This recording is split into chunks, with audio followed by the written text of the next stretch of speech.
For a decade, Catherine Davenport was the perfect millionaire's wife. She was an elegant, silent accessory on the arm of her titan of industry husband, Alistair Finch. While he and his brazen mistress, Crystal Vance, built a life of glittering excess, they saw Catherine as little more than a relic, a piece of old money furniture in their modern world. They mocked her quiet grace and whispered jokes at galas, and laughed at her traditional values behind the closed doors of their shared penthouse. They were convinced they held all the power, all the money, and all the future. But they made one fatal mistake: they never once looked into the history of the fortune they were so proud of. What happens when the trophy wife they dismissed holds the key to the entire empire? And what happens when she decides to turn that key?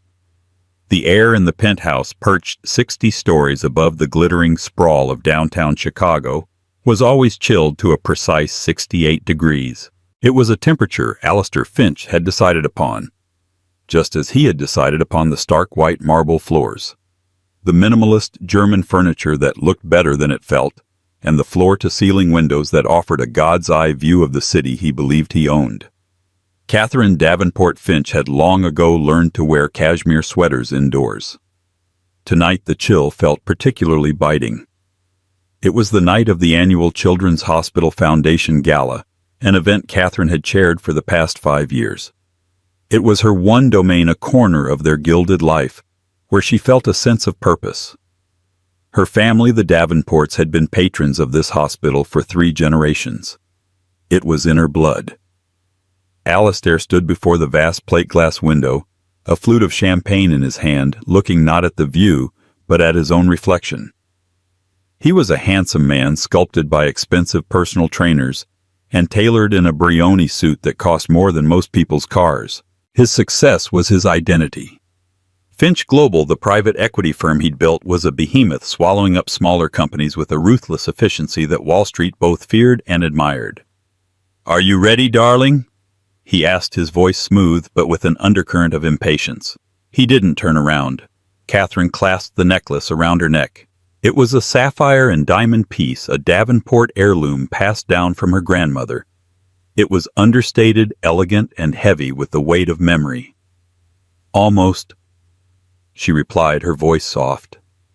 That's when Crystal Vance made her entrance. She didn't walk into the room. She burst into it, a whirlwind of sequined gold fabric, a cloud of Tom Ford perfume, and a laugh that was just a little too loud. Crystal was Alistair's executive vice president. That was her official title. Her unofficial one, known to everyone in their circle, was his mistress.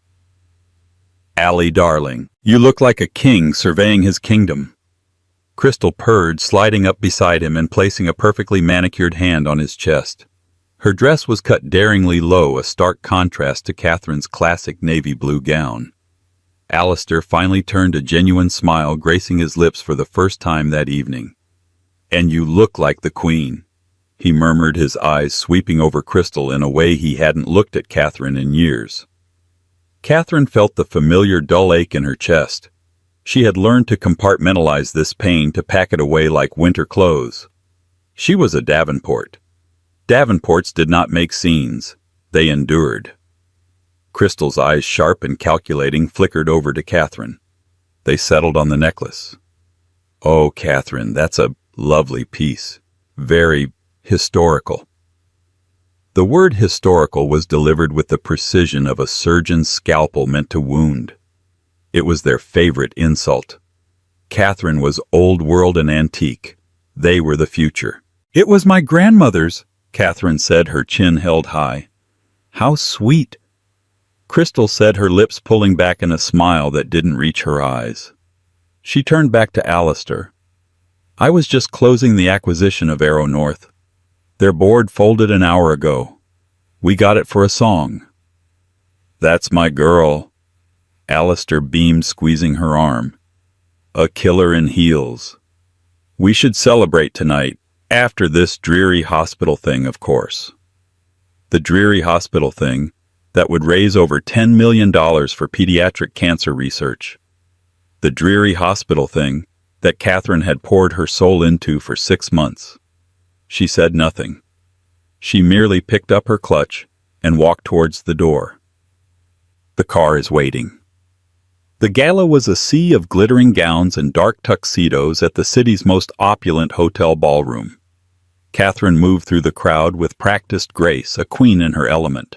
Here the name Davenport still meant something more than just money. It meant legacy integrity. Donors and board members greeted her with genuine warmth and respect. She saw Alistair and Crystal across the room. They weren't being discreet. He had his arm wrapped possessively around Crystal's waist as he introduced her to a banking magnate. They were laughing heads close together.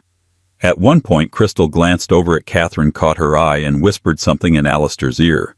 He threw his head back and laughed, a loud, booming sound that carried across the ballroom. Humiliation, hot and sharp, pierced through Catherine's carefully constructed composure. It wasn't just the affair. It was the mockery. It was the blatant public disrespect in a space she considered sacrosanct. They weren't just cheating. They were enjoying rubbing her face in it.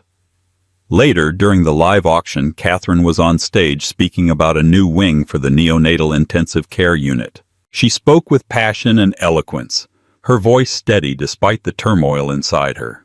As the bidding began on a Patek Philippe watch Alistair had donated at her insistence, she saw him at his table. Crystal was leaning into him, her lips against his ear. He was nodding, a smirk on his face. He picked up his phone, typed something, and showed it to Crystal. She giggled, covering her mouth as she looked directly at Catherine on the stage. Catherine faltered for a second, her words catching in her throat. What had he typed? Look at her up there playing the saint. So boring. Can't wait to get you home. She recovered quickly, but the damage was done. The mask had slipped, if only for a moment. In that instant, under the hot stage lights, surrounded by the city's elite, Catherine Davenport Finch felt a profound shift. The dull ache of endurance was sharpening. It was turning into something harder, something colder. It was turning into resolve. When she stepped off the stage to a round of thunderous applause, her polite smile was a mask of iron. As she passed their table, she heard Alistair say to Crystal, his voice a low, condescending drawl. See? She's good at that sort of thing. Charity. It keeps her busy. He thought he was consigning her to a life of irrelevance. He believed her world was small and insignificant, a quaint hobby. He and Crystal were the main event. She was the opening act nobody watched. Walking back to her own seat, Catherine's hand instinctively went to her grandmother's necklace. It wasn't just historical. It was foundational. And Alistair, in his blinding arrogance, had forgotten one crucial thing about foundations: you can't build an empire without one. And sometimes the person you ignore is the one standing on the bedrock. The last laugh, she thought, wouldn't be his. It would be hers. And it would be devastating. The weeks following the gala were an exercise in escalating audacity. Alistair, buoyed by his recent business victories and Crystal's fawning admiration, shed the last vestiges of discretion. It was as if he and Crystal were engaged in a perverse competition to see how far they could push Catherine before she broke. Crystal started appearing at their penthouse more frequently, always under the guise of late-night work sessions. Catherine would hear their laughter echoing from Alistair's home office, a sound that curdled the quiet of the sprawling apartment. She found Crystal's expensive leather briefcase by the front door in the morning, a territorial marking. Once she found a single long blonde hair on a pillow in the guest room Crystal often used to freshen up. The staff, loyal but terrified of Alistair, would avert their eyes, their silence a testament to the household's unspoken truth. The breaking point, however, did not come in the sterile quiet of their home. It came as so many society dramas do at the exclusive Glenview Country Club, a bastion of old money and manicured lawns where the Davenports had been members since its founding. It was a brilliant Saturday in June. Catherine was hosting a small luncheon for the Hospital Foundation's key patrons. It was a relaxed affair on the terrace overlooking the 18th green. The conversation was light. The iced tea was sweet, and for a few hours Catherine felt a semblance of peace. Then Alistair arrived. Unannounced. He strode onto the terrace dressed in golf attire that shouted its expense. And right behind him, like a brightly colored venomous snake, was Crystal clad in tennis whites, so pristine they seemed to have been created that morning. A hush fell over Catherine's table. The ladies, all from families who understood protocol and decency, looked from Catherine to Alistair, and back again, their polite smiles freezing on their faces.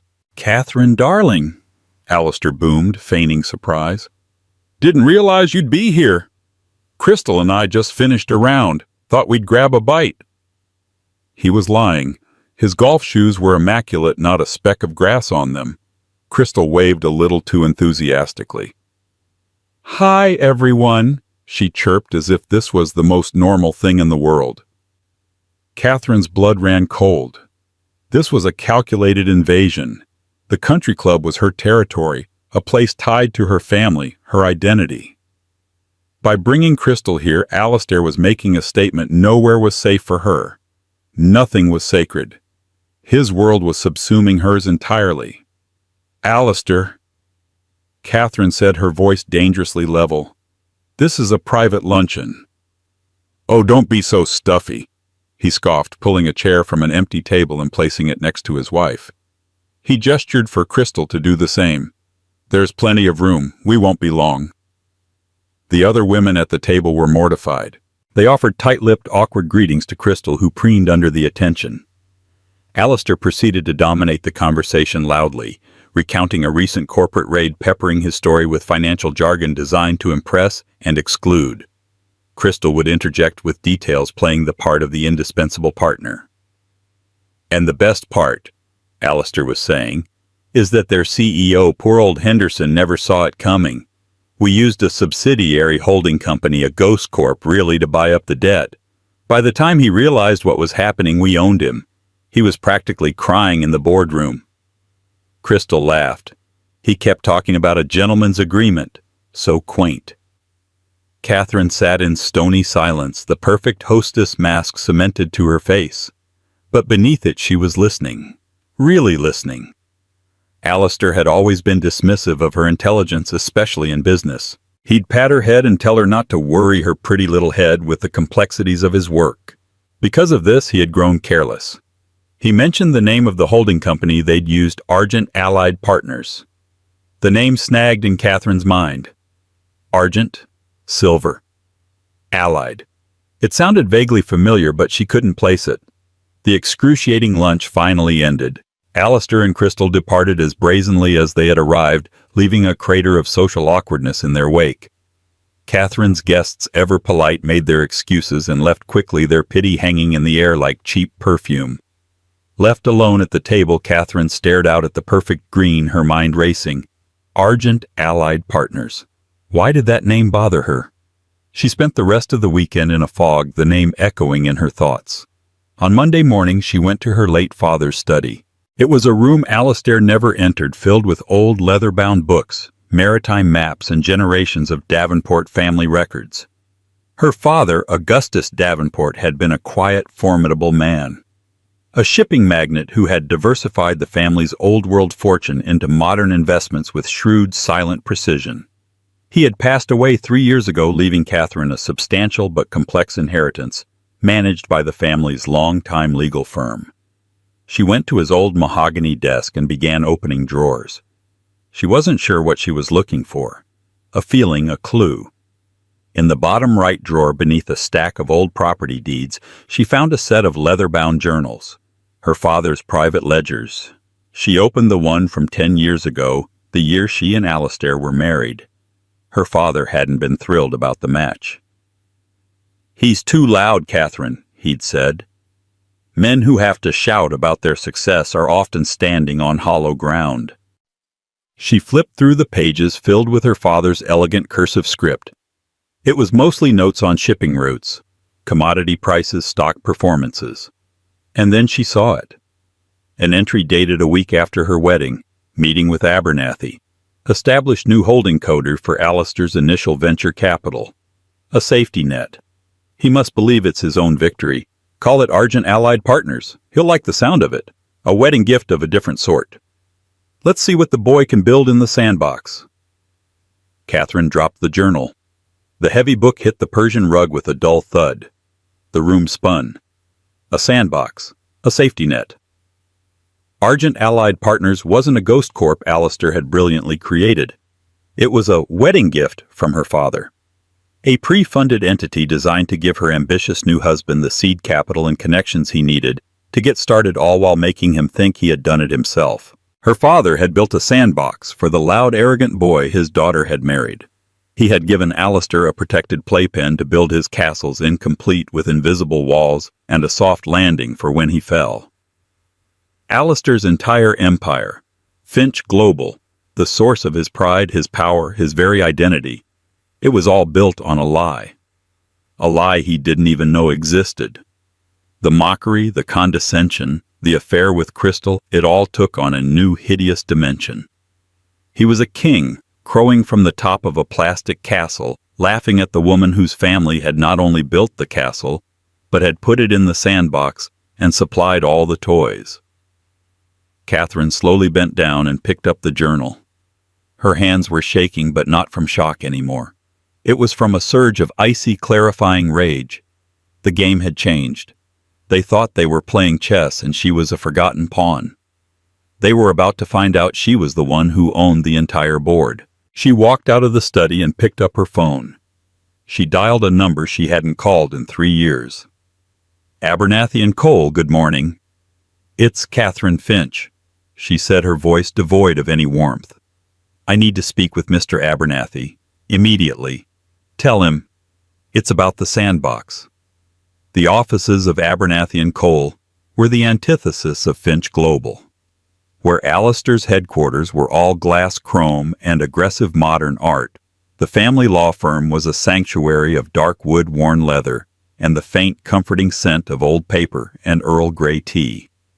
It was a place where secrets were kept for generations. Mr. Howard Abernathy was as much a fixture as the grandfather clock in the lobby. He was a man in his late 70s with eyes that had seen the Gilded Age fortunes of Chicago families rise and fall. He had been Augustus Davenport's closest friend and consigliere. When Catherine was shown into his office, he rose slowly, his expression a mixture of warmth and solemnity. "Catherine," he said, his voice a gravelly baritone, "it has been too long. I was so sorry to hear about, well, the rumors." "The rumors are true, Howard," Catherine said, dispensing with pleasantries. She sat opposite his massive oak desk. "But that's not why I'm here. I'm here about the sandbox." Abernathy's eyebrows, thick and white, shot up. He sat back down, steepling his fingers. A flicker of something, respect, perhaps even excitement, danced in his old eyes. "Ah, so you found the journals." "I have," Catherine said. "And now I want you to tell me everything. Every detail Alistair doesn't know. I want to see the architecture of this deception."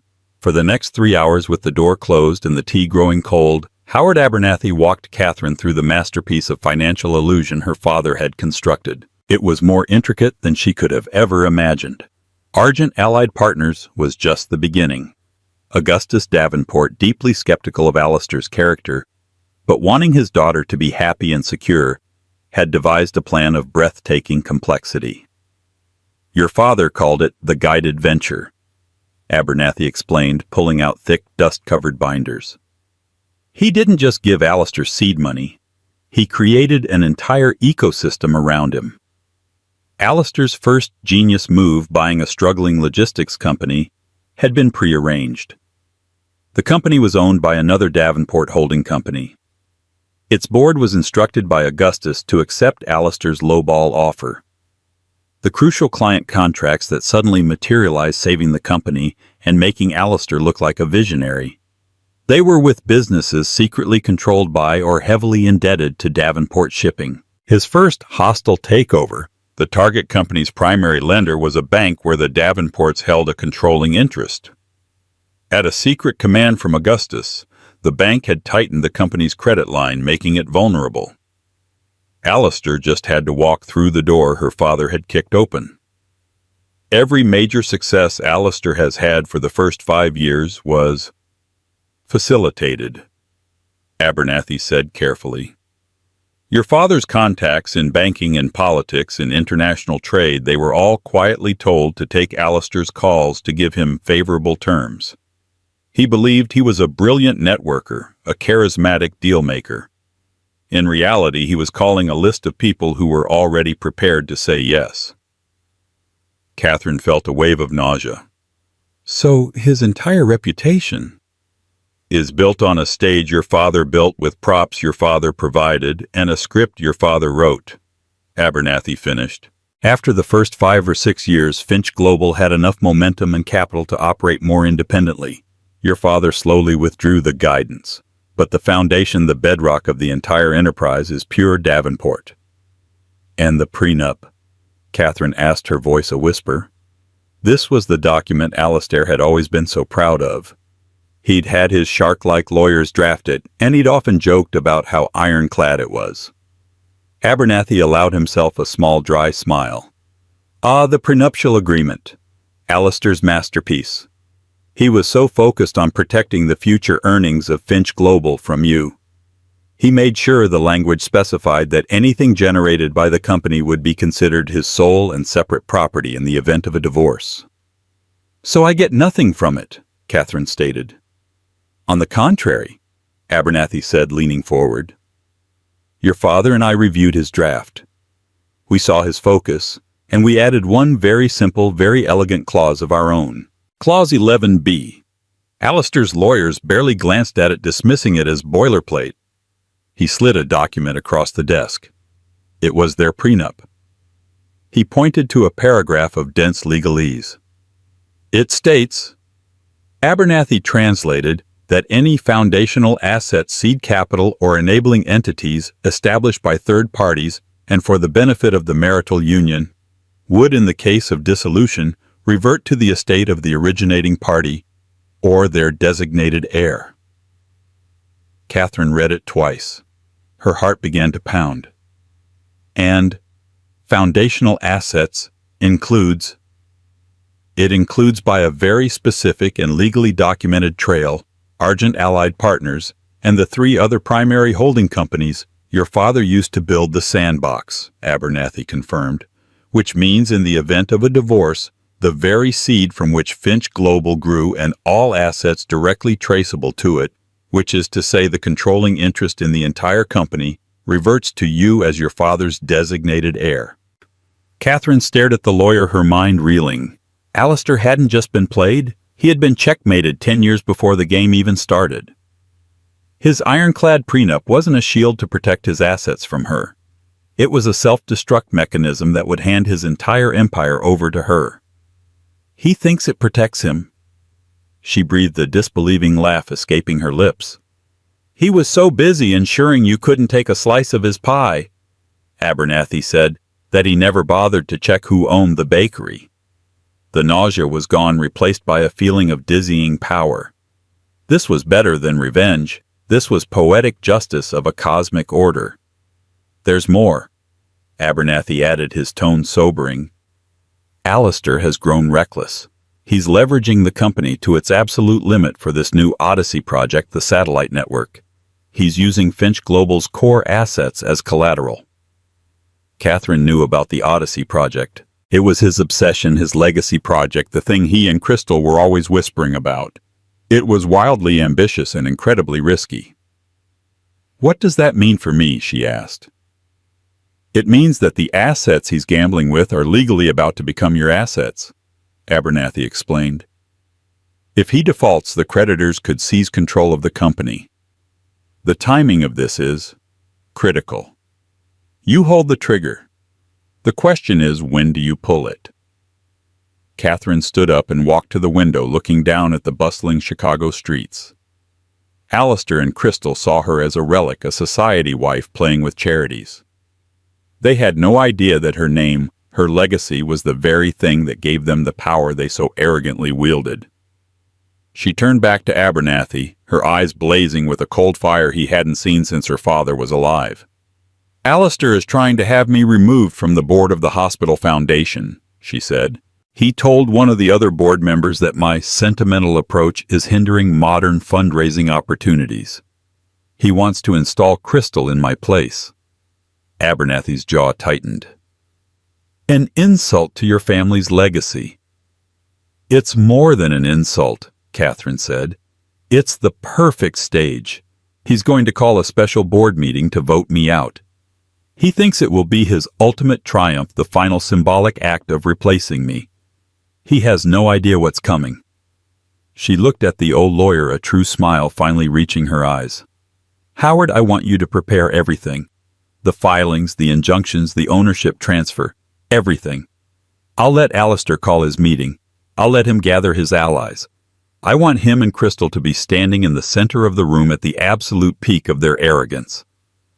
Her voice dropped to a near whisper laced with steel. And then we're not just going to take back the sandbox. We're going to demolish the castle.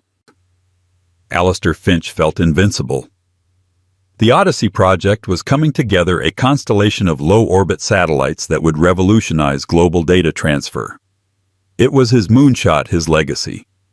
Crystal, ever the brilliant executor of his vision, had secured the final round of financing, a massive leveraged loan that used nearly every solid asset in Finch Global as collateral. It was a bet-the-company move, and Alistair had never felt more alive. With his future legacy secured, he turned his attention to tidying up the last relic of his past, Catherine. Her position as chair of the Children's Hospital Foundation was an annoyance. It gave her a platform, a sphere of influence that, while quaint in his eyes, still bore the respected Davenport name. Crystal, who craved the legitimacy that came with high society philanthropy, wanted the position for herself. For her, it was the final jewel in the crown of her conquest. For Alistair, it was a simple matter of house cleaning. He did it with his signature blend of corporate brutality and personal cruelty. He systematically called every member of the Foundation's board. To some, he spoke of modernizing, of leveraging the Foundation's assets for higher returns, painting Catherine as a well-meaning but hopelessly outdated manager. To others, he hinted at Catherine's fragile state, following their marital difficulties, suggesting she needed to be relieved of the pressure.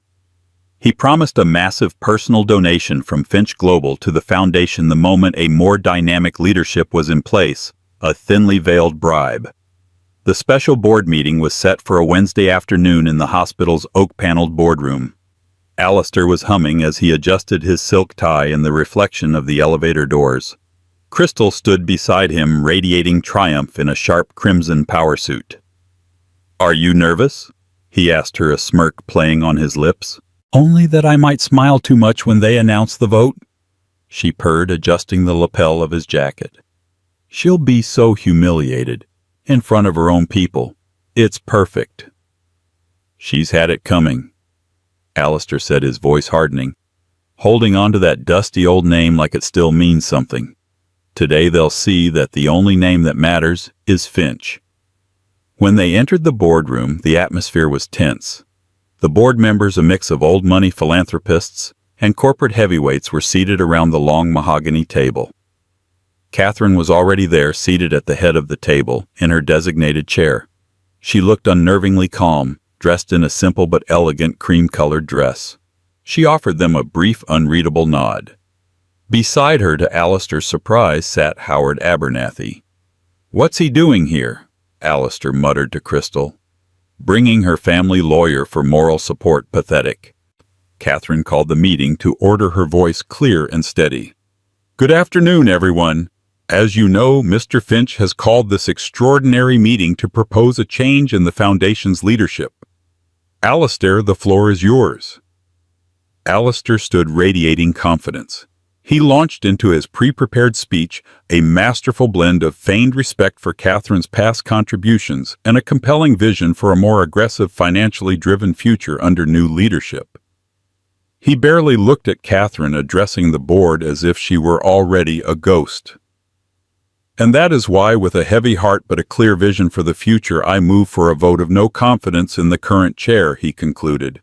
"And I would like to formally nominate Ms. Crystal Vance, whose business acumen you all know, as the new chairwoman, effective immediately."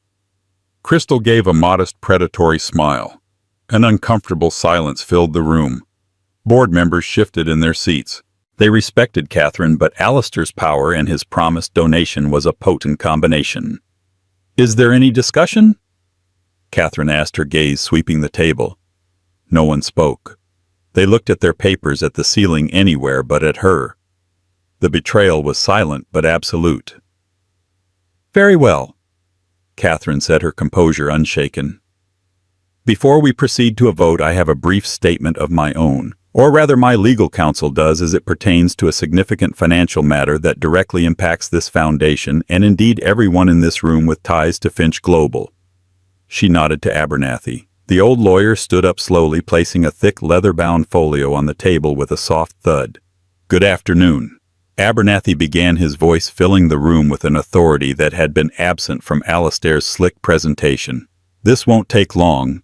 I am here today on behalf of my client, Catherine Davenport Finch. As of 9:15 this morning, per the execution of Clause 11B of a pre-existing marital agreement, my client has assumed controlling ownership of several foundational holding companies, most notably Argent Allied Partners.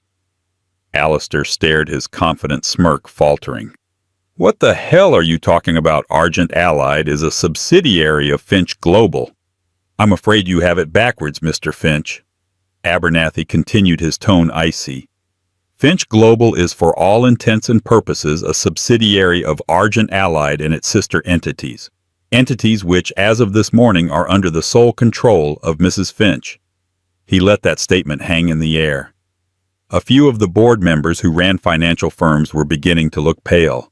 They understood the implications immediately. Alistair let out a short, sharp laugh, though it sounded strained. This is absurd, a desperate fantasy. My lawyers will tear this apart in minutes. I invite them to try, Abernathy said calmly. We have also this morning filed an emergency injunction in Delaware Chancery Court. The injunction freezes all major financial activities of Finch Global pending an audit to determine the precise value of the assets that now belong to Mrs. Finch. He turned his gaze directly to Alistair. Specifically, it halts any further leveraging of company assets, for instance for something like the Odyssey project. The color drained from Alistair's face. The loan. The massive loan that was due to be drawn down tomorrow. Without it, the entire project would collapse and the default clauses would trigger. What is this? He stammered, his voice losing its booming confidence. What kind of trick is this, Catherine? Catherine finally looked at him. Her expression was not one of anger or hurt. It was one of utter detachment, as if she were examining an insect. It's no trick, Alistair, she said, her voice quiet but carrying to every corner of the room. It's just business. Something you were always so keen to teach me about. You see, you built your empire in a sandbox my father created for you. A guided venture, he called it. He wanted to see what you would do. And you did build something. But you forgot who owned the land it was built on. Crystal looked from Alistair to Catherine, her face a mask of confusion and dawning horror. Allie, what is she talking about? Alistair ignored her. He was locked in a battle of wills with his wife, the woman he had dismissed as a piece of furniture. And he was losing. You're lying, he hissed, his voice low and venomous. Abernathy slid a single piece of paper down the long table. It was a copy of the court-filed injunction. Alistair's name was on it. The Odyssey project was named explicitly. It was real. Now about the matter of this foundation, Catherine said, reclaiming control of the meeting. Alistair, your generous offer of a donation from Finch Global is of course now null and void, as you are no longer in a position to authorize it. In fact, given the company's uncertain future, I question whether you can afford your membership at the country club, let alone a multi-million-dollar gift. She looked around the table at the stunned board members. I believe Mr. Finch's motion is no longer relevant. Shall we move on to the actual business of this foundation? The plans for the new neonatal wing. Alistair Finch stood frozen, his world tilting on its axis. He and Crystal had walked in here for a coronation, a final humiliating victory. Instead, they had walked into an execution. And the woman they had mocked, the quiet antique wife, was not the one being executed. She was the one holding the axe. The aftermath of the boardroom ambush was not a loud explosion, but a series of swift, silent, devastating implosions. For Alistair Finch, the world he had meticulously built began to dissolve like sandcastles in an incoming tide. He and Crystal stumbled out of the hospital boardroom in a daze. His phone was already vibrating, a frantic series of calls from his chief financial officer, his legal team, and the consortium of banks backing the Odyssey project. "What was that, Allie?" Crystal demanded, her voice shrill with panic as they stood in the hospital's sterile white hallway. The crimson of her suit suddenly looked garish. "What did she mean, sandbox? You need to fix this." "Quiet!" he snapped, his mind racing. He saw Howard Abernathy exit the boardroom, give him a nod of finality that was almost pitying, and walk away. Catherine remained inside, her voice audible as she calmly discussed fundraising strategies with the now utterly compliant board. She hadn't even bothered to watch them leave. The first domino fell before he even reached his car. The lead banker for the Odyssey loan called. The conversation was brief and brutal. The injunction filed by Catherine's lawyers had spooked the entire syndicate. With questions of ownership and control over the collateral assets, Finch Global itself, the financing was indefinitely suspended. The billion-dollar project was dead in the water. When Alistair got back to his office, the atmosphere was one of controlled panic. His CFO, a man named Peterson, met him at the door, his face ashen. "The credit lines, Alistair," Peterson said, his voice low. "First National just called. They're calling our primary corporate credit line. They said something about a material adverse change in executive control." "They can't do that," Alistair roared. "They can," Peterson countered. "The covenant is tied to you maintaining majority control. Her injunction challenges that. Other banks are following suit. Our liquidity is evaporating. By the end of the day, we won't be able to make payroll." Crystal, who had followed him in, sank into a chair. The brilliant, ruthless executive was gone. In her place was a woman who was rapidly calculating her own exit strategy. The glamour of being a Titan's mistress faded quickly when the Titan was revealed to be a puppet. Her loyalty was to power and money, and both were draining from Alistair like blood from a fatal wound. "This is a legal maneuver, a bluff," Alistair said, trying to convince himself as much as anyone else. "My lawyers will crush it." But when he finally got his own high-priced legal team on a conference call, their tone was grim. They had reviewed the documents Catherine's team had forwarded. They were stunned. "The language in the prenup is incredibly precise, Alistair," said the lead attorney, a man known for his aggression now sounding deflated. "It's a Trojan horse. We never saw it. We were so focused on shielding future income we missed the clause about foundational assets. It's brilliant, actually." "So fix it," Alistair shouted into the speakerphone.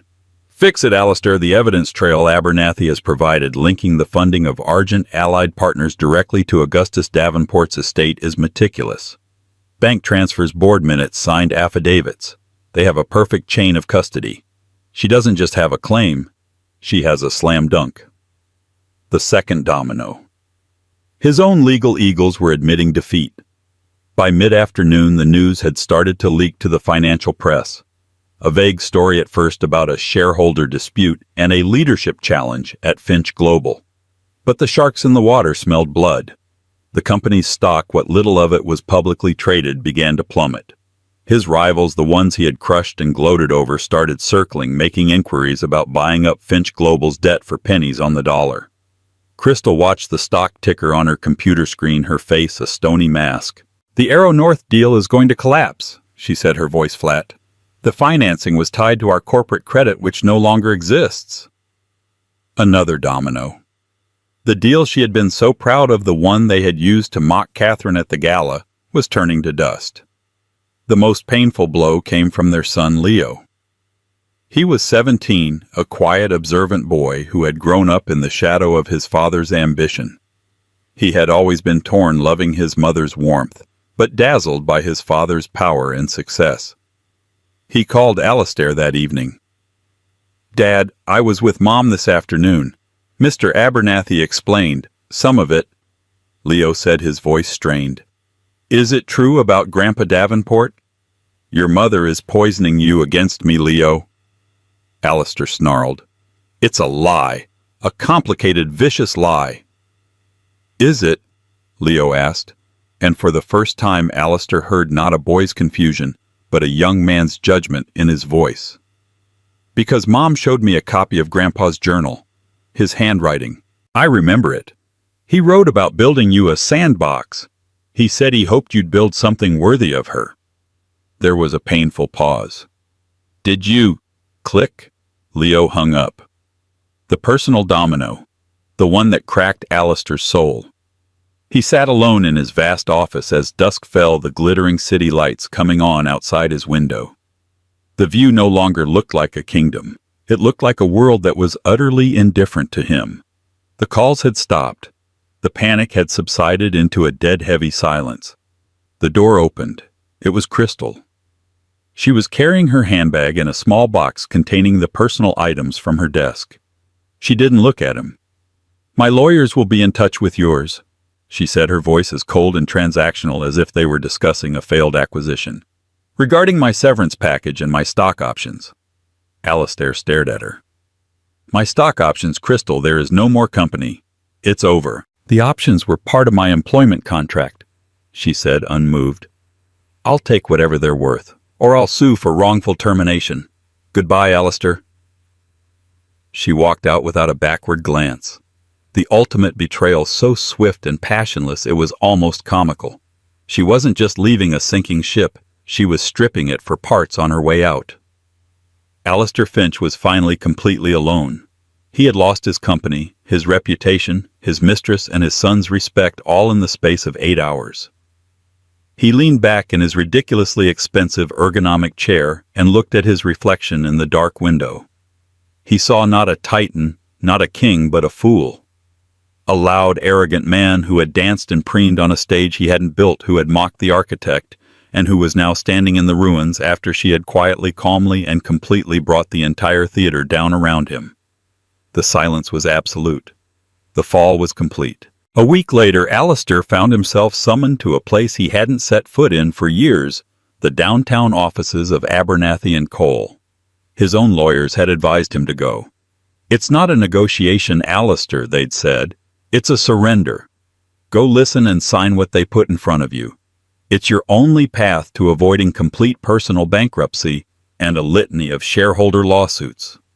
He walked into the wood-paneled conference room feeling like a condemned man. The room felt heavy with the weight of history of a power he had never understood. Catherine was already there, seated at the head of the long table. She was not alone. Mr. Abernathy sat to her right, and to her left sat their son Leo. The boy wouldn't meet his father's eyes. Alistair took a seat opposite them, the polished mahogany surface between them feeling like a vast, unbridgeable chasm.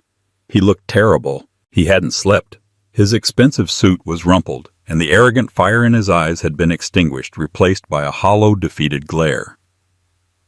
Alistair! Catherine began, her voice calm and measured. It held no triumph, no glee, only a profound and unsettling finality. Thank you for coming. We have some things to finalize. Mr. Abernathy slid a thick stack of documents across the table. This is a comprehensive settlement agreement, Alistair, the lawyer said. It outlines the transfer of all controlling interests in the foundational holding companies to Mrs. Finch. As a result, she now holds a 72% stake in what was formerly known as Finch Global.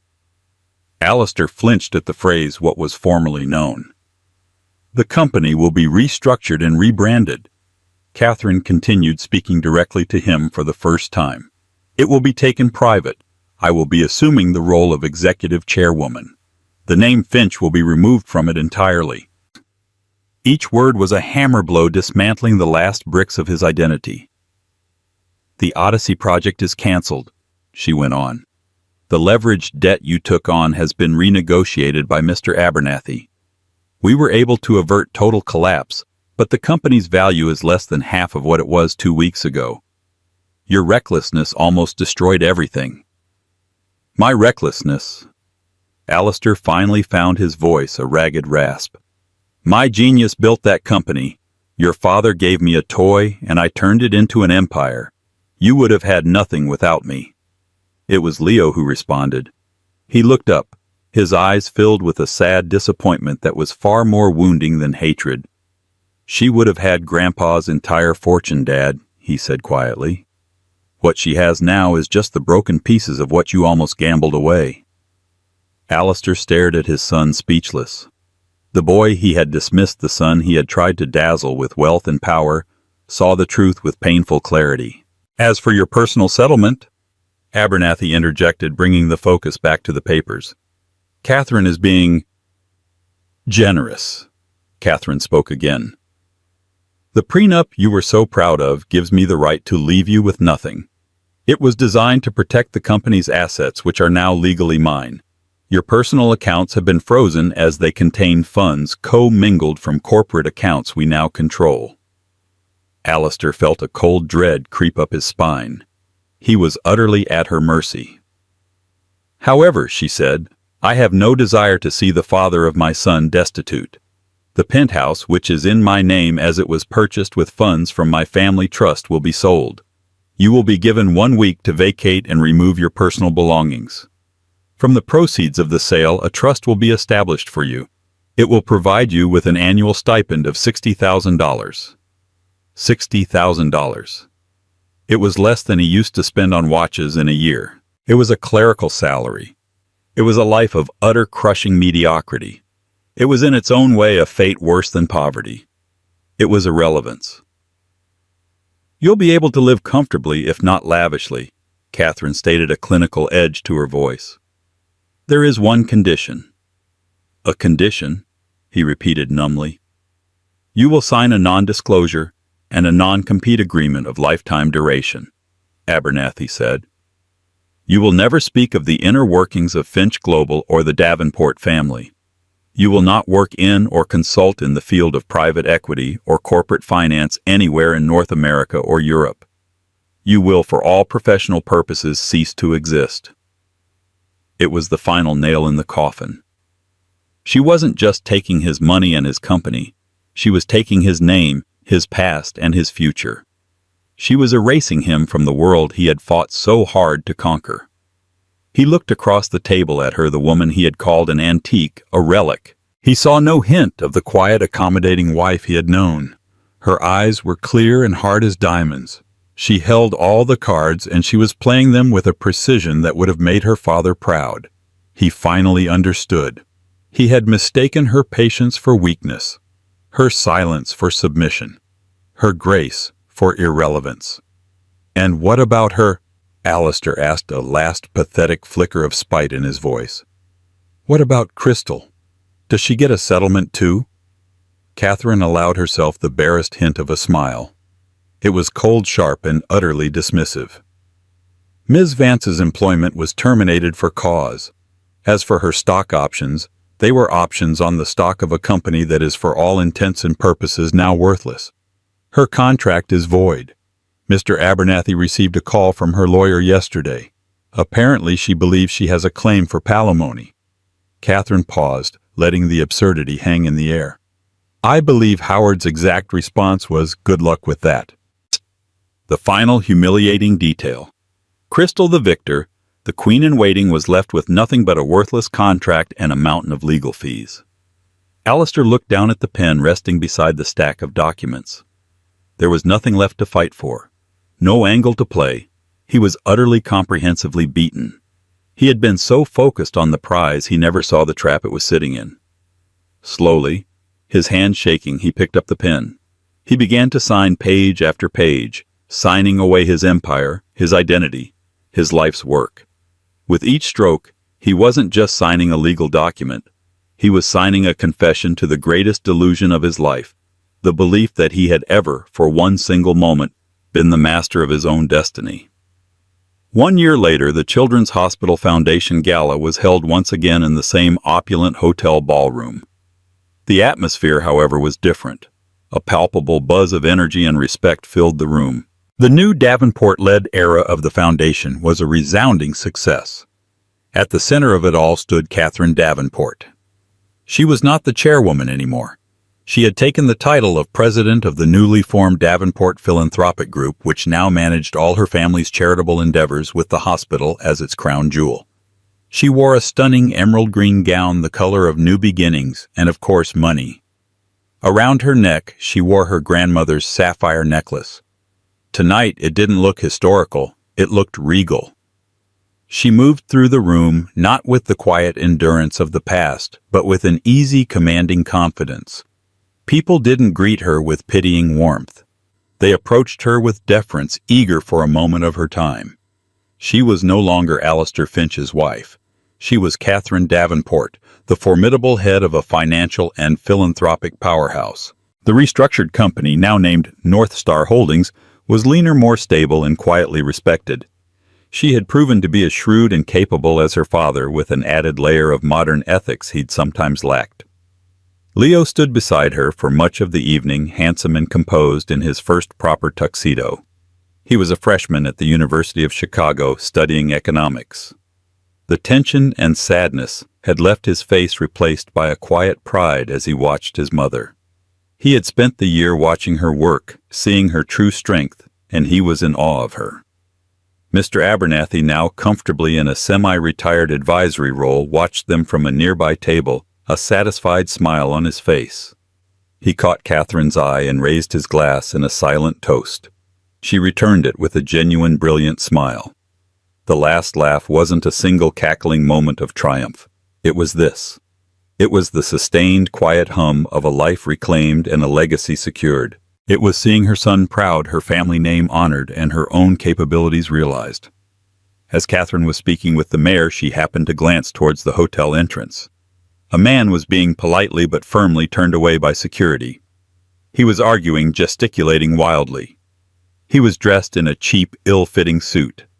His face was puffy and his hair was unkempt. It took her a moment to recognize him. It was Alistair. He had apparently tried to crash the gala, perhaps hoping for a confrontation, a scene, a way to feel relevant again. But his name was not on any list. He was a nobody. He had no power here. The security guards, efficient and impassive, escorted him out into the cold Chicago night. No one in the ballroom even noticed. He was a ghost at a feast he had once hosted. Catherine watched for a moment, and for the first time she felt a sliver of something akin to pity. He was a man hollowed out, a king who had discovered his crown was made of cardboard. His entire identity had been a performance, and she had simply struck the set. She turned away back to her conversation, the brief interruption forgotten. Later that evening, a junior reporter from a society magazine approached her. "Mrs. Finch, I mean Ms. Davenport." The young woman stammered, "Everyone is saying you're the most powerful woman in Chicago. After everything that happened. Do you have any comment on your ex-husband?" Catherine considered the question for a moment. Her last laugh wasn't for him to hear. It wasn't about him at all anymore. It was for herself. She smiled serenely at the reporter. "Who?" she asked. The ultimate revenge wasn't ruin. It was irrelevance. And in that single dismissive word, Catherine Davenport finally and completely had the last laugh. And so Catherine Davenport's story comes to a close. It's a powerful reminder that true strength isn't always loud and aggressive. Sometimes it's the quiet patience, the deep-rooted intelligence, and the underestimated grace of a person who knows their own worth, even when others try to devalue it. Alistair and Crystal made the fatal mistake of judging a book by its cover, never bothering to read the story of legacy and power written in its pages. They learned the hard way that you should never, ever underestimate the quiet ones. What did you think of Catherine's ultimate move? Was it pure genius or cold-hearted revenge? Let us know your thoughts in the comments below. We read every single one. Mistress arrogantly slaps pregnant wife, but millionaire immediately teaches her a brutal lesson. Whispered warnings about the downfall of a good marriage almost always come too late, and by then, hearts are already broken. Inside a sun-drenched mansion on the outskirts of Chicago, an unsuspecting pregnant wife would soon learn that betrayal lurked behind even the most polished smiles. Within these marbled halls, secrets collided, forcing everyone to reveal their true colors. The moment a brazen mistress raised her hand against an innocent mother-to-be, the stage was set for a dramatic showdown that would shake their entire world. Little did they know, a formidable billionaire sister was about to unleash her unstoppable wrath. Amelia Carter stood in the lavish foyer of the Carter mansion, her hand gently resting on the swell of her belly. She was nearly 5 months pregnant, and each passing day brought a fresh wave of hope and anticipation.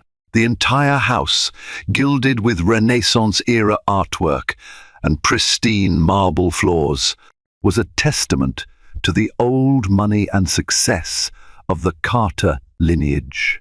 Yet despite the grandeur around her, Amelia felt uneasy.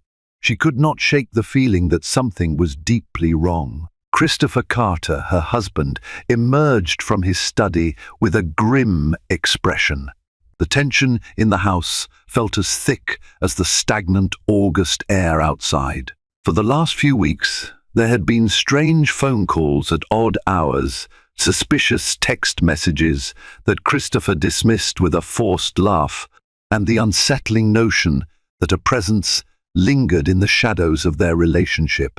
Whenever Amelia asked him directly if something was amiss, he offered a gentle smile that failed to reach his eyes. He would pat her on the shoulder and say, "You're overthinking, darling. I promise everything is fine." On this particular day, Amelia's heart pulsed faster than usual. The baby, as though sharing its mother's intuition, gave a strong kick in protest. The sound of footsteps, heavy, purposeful, echoed through the hallway. Something about that stride felt out of place. She parted her lips to call out Christopher's name, but before she could utter a sound, another figure stepped in. Veronica James, with sharp hazel eyes and a model's poise, glided in like she owned the place. She was tall, elegantly dressed in a slim-fit black dress that accentuated her figure, and sporting an arrogant smirk that suggested she harbored no fear of discovery. Her lipstick was a daring scarlet that matched the color of her perfectly manicured nails. There was a mocking confidence in her posture, as though she had already declared victory over a war Amelia did not even know had begun. "Christopher, you told me I could drop by whenever I wanted," Veronica announced, letting the echo of her heels strike the marble. "But you never mentioned your little wife would be home today." Amelia stiffened. The audacity in Veronica's voice, the condescending glance up and down Amelia's body, said all she needed to know. In that moment, something inside Amelia broke. The illusions of trust she'd clung to over the past several months shattered around her. She had naively hoped her suspicions were unfounded. She had prayed that Christopher would never betray her, especially while she was carrying their child. Christopher came rushing out of his study, face pale. He shot Amelia an imploring look, as though silently pleading for her forgiveness, even before she could process the full weight of what was happening. "Veronica, the first told you to wait for me to call," he hissed through gritted teeth. "This is not a good time." A wicked gleam shone in Veronica's eyes. She ignored Christopher's warning and sauntered deeper into the foyer, her heels snapping against the marble. Her attention flicked from the swirling staircase to the antique chandelier overhead, and finally to Amelia's face. "I can't imagine a better time," she retorted, her voice dripping with an arrogance that set every nerve in Amelia's body on edge. "After all, I only want what's best for your husband." Amelia tried to maintain her composure, but she couldn't stop her eyes from brimming with tears. "Christopher," she whispered, her voice trembling, "what is this? Who is she?" Veronica let out a short, cruel laugh. "I'm Veronica James, darling. I'm Christopher's confidant," she said, carefully choosing her words. She cast a sideways glance at Christopher, who clutched his hair in desperation. "He promised to help me launch my new fashion boutique. We've been collaborating for quite a while now. The baby kicked again, a frantic reminder that Amelia had more than just her own life to protect. She straightened her spine, stepping forward to confront this woman who had intruded upon her home and her marriage. If you want his help with your business, you can set up an appointment at his office. Her voice was surprisingly firm, even though she felt a tempest raging within her. You don't belong here. Veronica's lips curled. You think you can talk to me like that? She took a measured step toward Amelia, eyes narrowed. Don't try to play the saint, Amelia. You might be pregnant, but that doesn't make you untouchable. Christopher tried to step between them. Stop it, Veronica. This is not what we agreed. But Veronica silenced him with a glare so venomous it could have stripped paint from the walls. Then she turned her full attention to Amelia, who stood as resolute as she could. Your husband and I have shared intimate secrets, far more intimate than you might realize. Did he tell you about our trip to New York last month, or the weekend we spent at that private villa in the Bahamas? Amelia's heart thundered in her chest. She didn't want to believe a word of it, yet the evidence spoke louder than her desperate hopes. Tears slid down her cheeks, but she refused to crumble. How could you do this? She asked, her voice breaking. Veronica's scornful grin widened. He's mine now, she said simply, and then, without warning, her hand whipped across Amelia's cheek with a force that echoed in the silent hall. The crack of the slap reverberated along the walls, freezing Christopher in place. Time seemed to stop. Amelia's face stung, tears spilling freely. She raised a trembling hand to her cheek. Veronica stood there, chest heaving, her face contorted with righteous entitlement.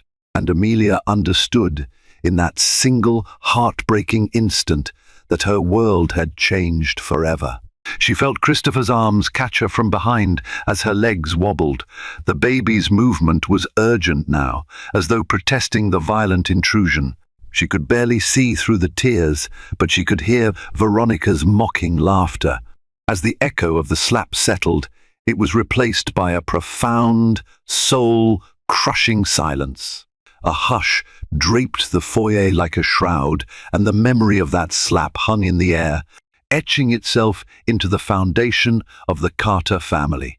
Deep down, Amelia knew she would never be the same again. The mansion, once her safe haven, now seemed like a foreign battlefield, strewn with the debris of her trust.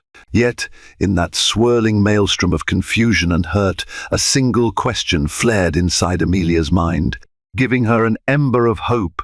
What will Ariana do when she finds out? Ariana Carter was a name whispered with both reverence and envy across international business circles. Rumored to be one of the savviest tech moguls in the country, Ariana had established an empire that stretched from Silicon Valley to the bustling financial districts of Singapore. She'd been featured in major publications, Forbes, Business Insider, and even the Wall Street Journal, all praising her extraordinary ability to transform failing companies into multi-million-dollar success stories. When Ariana walked into a boardroom, bankers, investors, and CEOs alike held their breath. Despite all her success, Ariana rarely flaunted her wealth. She kept a mansion in Bel Air and another on the outskirts of London, but rarely stayed in either place for long. She was constantly on the move, attending conferences, spearheading philanthropic initiatives, or striking deals that made global headlines. Yet, if there was one thing Ariana Carter would never ignore, it was a call from her family. When Amelia first met Christopher, Ariana had offered her blessings with cautious optimism. She was protective of her younger sister, having watched Amelia navigate heartbreak and betrayal in previous relationships. Ariana had done her best to reassure herself that Christopher was different, that he would provide the stability Amelia so deeply craved.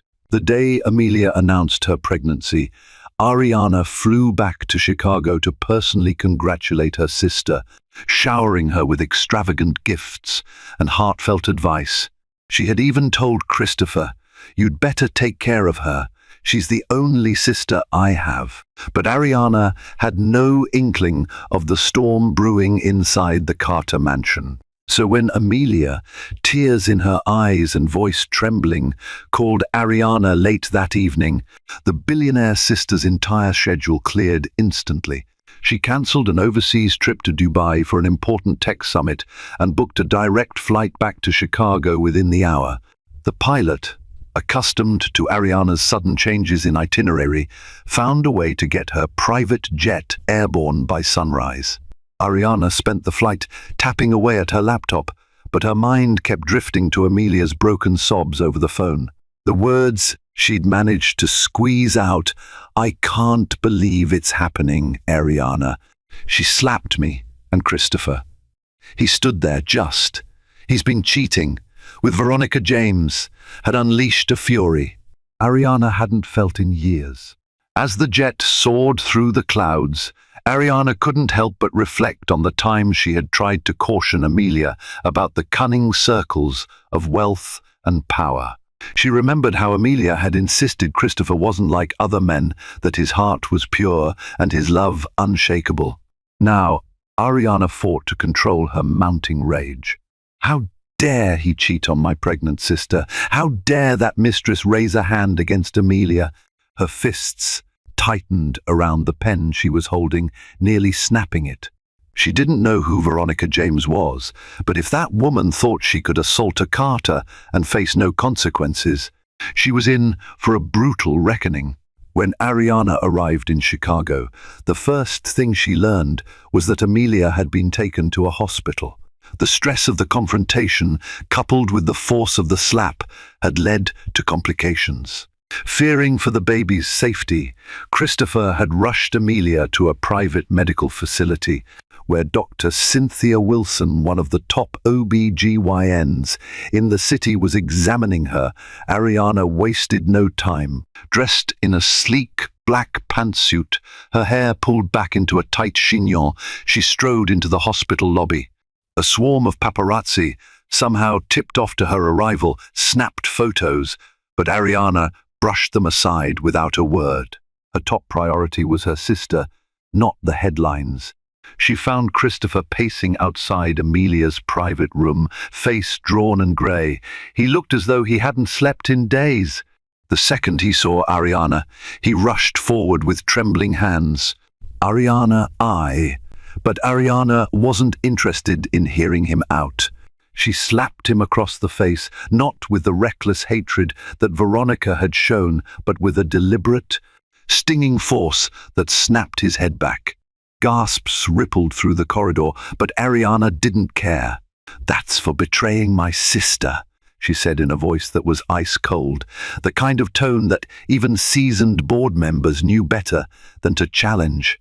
"If Amelia loses this baby, I swear, Christopher, your life will never be the same." Christopher rubbed his stinging cheek, tears brimming in his eyes. "I never meant for any of this to happen," he croaked. Veronica, she was just..."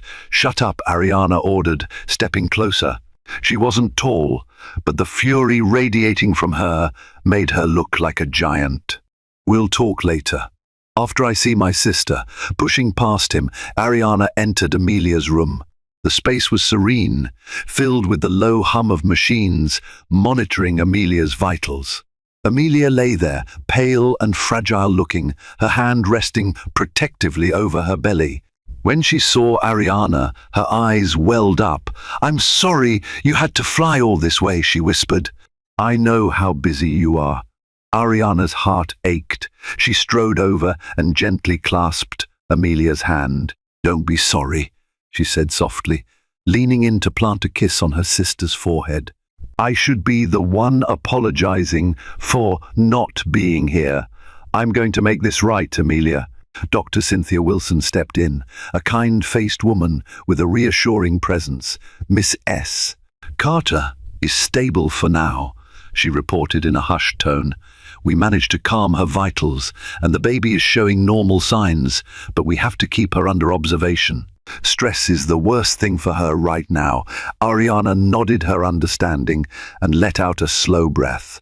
Anger still simmered in her chest, but she knew she had to be calm for Amelia's sake. She gave her sister's hand a squeeze. "I'll take care of everything," she whispered. "Just focus on getting better. Don't you worry about Christopher or Veronica." Amelia opened her mouth to speak, but the weight of her heartbreak was too heavy.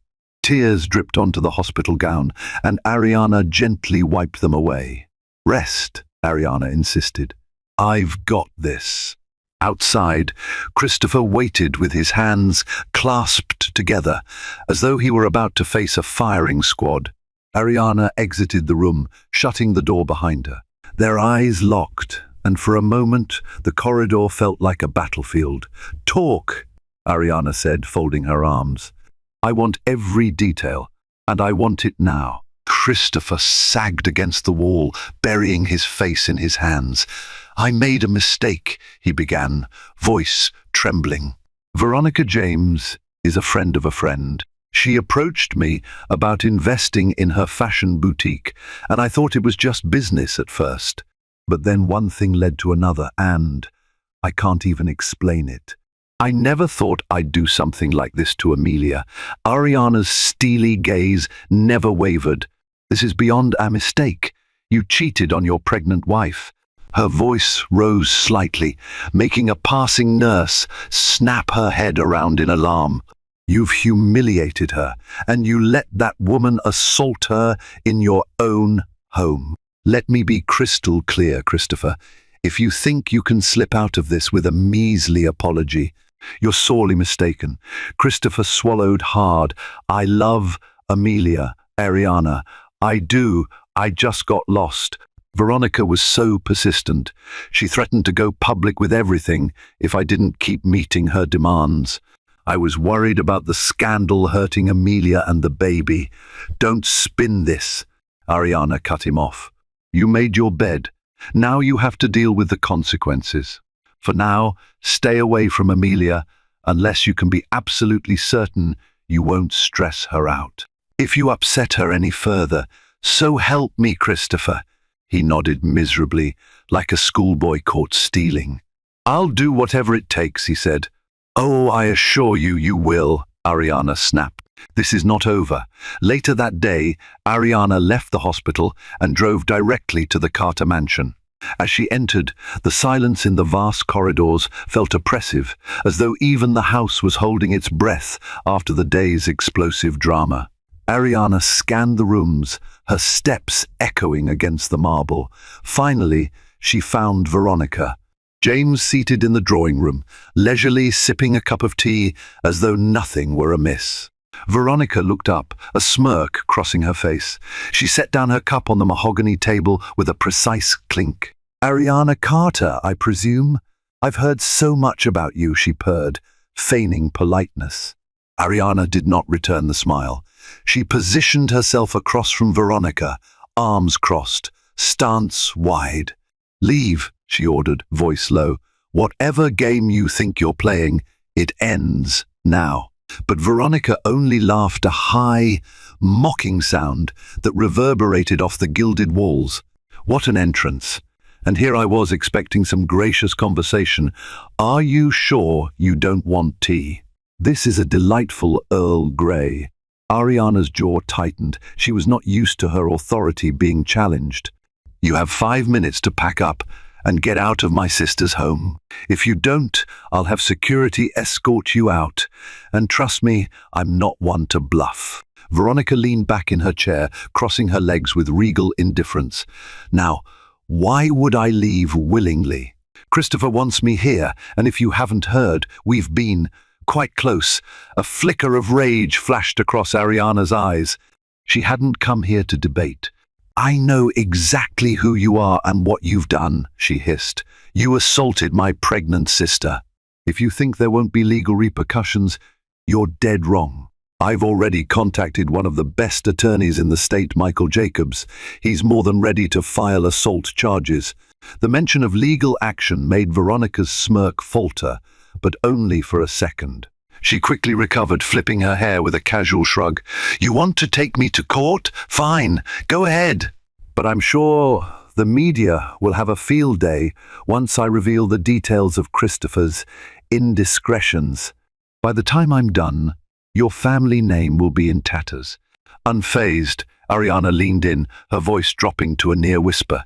"You think you can blackmail me with scandal? You might want to do your research on how I handle blackmailers." Veronica's posture stiffened. "We'll see," she said, though her confidence seemed slightly rattled. "You can't protect Christopher from the choices he's made. He came to me, Ariana. And if your precious sister was more exciting, maybe he wouldn't have strayed in the first place." Ariana's vision blurred with white-hot anger. She had heard enough. With a quick gesture, she pulled out her phone. "Lucas Rogers," she said into it, naming the head of her personal security team stationed outside. "Come in." A moment later, Lucas Rogers, a towering, broad-shouldered man, entered the drawing room with two other security officers. Their presence, swift and imposing, made Veronica's eyes widen in real fear. Ariana pointed at Veronica. "Miss James is leaving immediately. Ensure she doesn't take any property that isn't hers. Then escort her off the premises." Veronica's outrage ignited. She jumped to her feet, her face twisted in fury. "You can't do this," she spat. "Christopher said I could stay." Ariana's calm smile was more chilling than any roar. "Christopher doesn't have a say anymore. This is my sister's house, and her name is on the deed.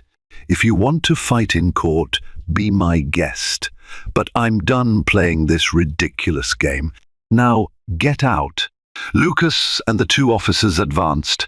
Veronica grabbed her purse in a huff, throwing a lethal glare at Ariana as she stomped toward the door. "This isn't over," she shouted, her voice echoing down the grand hallway. "I'm counting on it," Ariana replied under her breath. And just like that, Veronica was gone, booted from the Carter mansion in a humiliating display she would not soon forget. Ariana exhaled slowly, a momentary rush of satisfaction warming her veins. Yet she knew the real battle was just beginning. Veronica was not the type to walk away gracefully, and Christopher's betrayal had fractured Amelia's heart. There was still a mountain of anguish to scale before the situation could be set right. If it could be set right at all. Over the following days, Amelia remained in the hospital under careful observation. Ariana visited daily, bringing gourmet lunches, stacks of magazines, and even a few business journals to keep Amelia's mind occupied. Despite these efforts, Amelia struggled to find peace. Her eyes still held the haunted look of someone who had watched her dreams disintegrate before her very eyes. Meanwhile, Christopher was caught in a whirlwind. He was forced to address mounting inquiries from both the press and his own family, who were scandalized by rumors swirling around Veronica James.